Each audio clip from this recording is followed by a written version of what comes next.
Hi, isang mapagpalang araw po sa ating lahat at sa mga kababayan po natin diyan po sa lalawigan ng Surigao del Sur sa Municipality of Caguit na kung saan nagkaroon po ng turnover nung nakaraan ng 62-foot reinforced plastic fishing boat. Pagpapakita lamang po ito ng inyong congressman na si Congressman Romeo Ismomo Sr. ay hindi lang po kanyang priority yung gumawa ng kalsada, ayusin ang mga building at magpatayo ng mga estruktura. Bagkos, pagpapakita din po ito na may pagmamalasakit po siya sa ating mga kababayan na mga mangingisda na kung saan binigyan niya po ng mga bangka para po may magamit na maayos at quality. At higit sa lahat, para sa mga darating pang henerasyon ay may magamit pa po yung mga bagong sisibol na mga ingisda. Pagpapatunay lamang po ito na ang kanyang serbisyo ay wala pong pinipili.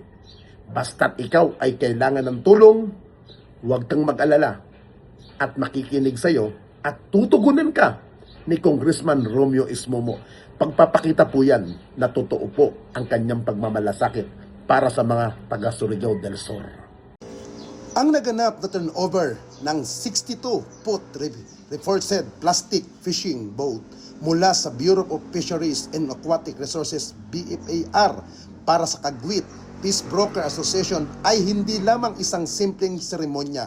Ito ay isang malaking tagumpay at milestone para sa buong bayan ng Caguit na pinakikipagtulungan ng lokal na pamahalaan at inisyatiba ng ating mga pinuno. Ang proyektong ito ay simbolo ng pag-asa para sa ating mga kababayang mangingisda.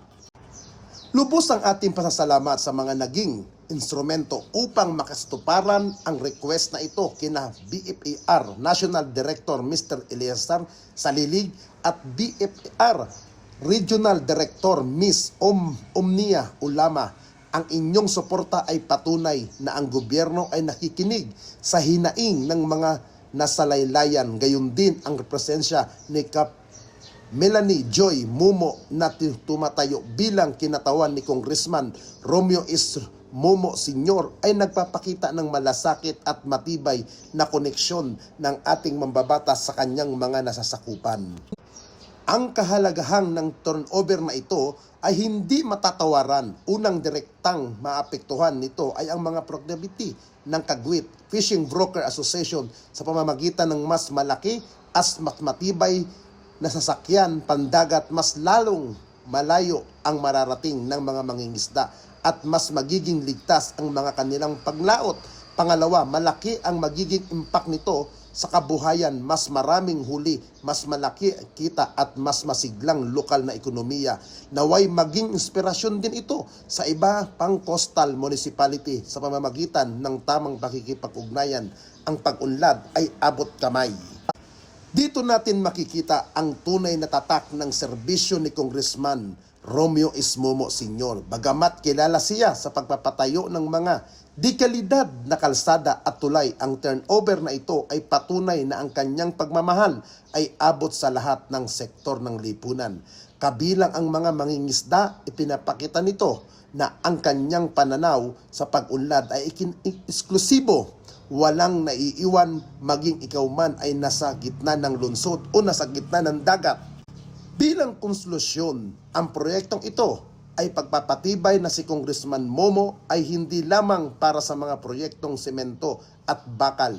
Siya ay kaisa natin sa pagpapalago ng trade and industry. Ang kanyang obligasiya ay malinaw na anuman sektor na magdadala ng mga progresibo sa bawat Surigao ay bibigyan pansin at susuportahan. Gamitin sana natin ang bayayang ito ng may pag-iingat at husay para sa mas maganda at mas produktibong Caguit.